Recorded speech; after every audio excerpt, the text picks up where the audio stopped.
আমার মতো ভুল কাজ কেউ কখনো করবেন না। বাসা পুরাপুরি কমপ্লিট না করে কখনো বাসায় উঠবেন না। কারণ আমি উঠে যে পরিমাণ পস্তাচ্ছি, আমি চাই আমার মতো কেউ যেন না পস্তাক। এই মাছগুলোর এই পিঠের উপরে এই যে বাঘের মতো ডোরাকাটা এগুলাই কিন্তু আমার কাছে দেখতে অনেক বেশি ভালো লাগে। মাছটায় কিন্তু অনেক স্বাদও আছে। কি নাম যেন বলতে পারি না, মনে আসতেছে না। কি আড়ে মা, হ্যাঁ আর মাছ না কি যেন একটা নাম বলে। মাছের পিঠটা দেখেন কত সুন্দর, একদম বাঘের মতো ডোরাকাটা। মাথাটা কাটতে পারিনি, সময় নেই। আর ঘর বারান্দায় বসার মতো কিন্তু কোনো লাইন নেই। আমি বাইরে আমার এই পিছনের দিকে এখানে একটা ট্যাপ আছে, ওই ট্যাপে মানে উঠানের সব কাজ করার জন্য, মানে গরুর খাবার দাবার দেওয়ার জন্য এখানে আমি বড় একটা চাতালের মতো বানানো ছিল, সেইখানে বসে বসে কিন্তু আমি মাছগুলা কাটাকাটি করা বা ধোয়াধুয়ি করতেছি। আর উঠান তো হাঁটু সমান হয়েছে কাদা। তো এইখানে 1.5 কেজি চিংড়ি মাছ আছে, 3টা মুরগি 2টা কাটিছি, আর একটা এখনও কাটতে পারিনি, ওই মাছটা কাটিছি।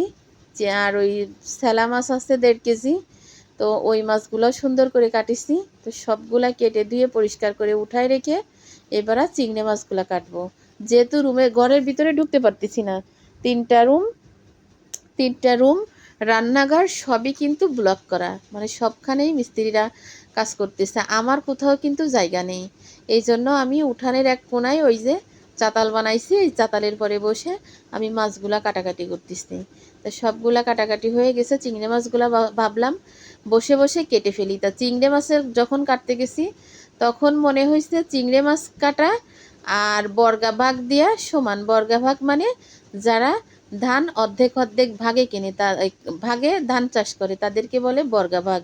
কারণ অর্ধেক অর্ধেক দিয়ে দিলে অর্ধেক থাকে, তো চিংড়ি মাছ বাছলে কিন্তু অর্ধেক হয়ে যায়। তা আমার শাশুড়ি বলে চিংড়ি মাছ বাছা আর ধান বর্গা ভাগ দিয়া হচ্ছে সেম। তো আমি 1.5 কেজি চিংড়ি মাছ বাইছে, আমার তো মনে হচ্ছে হাফ কেজি, মনে হচ্ছে আমি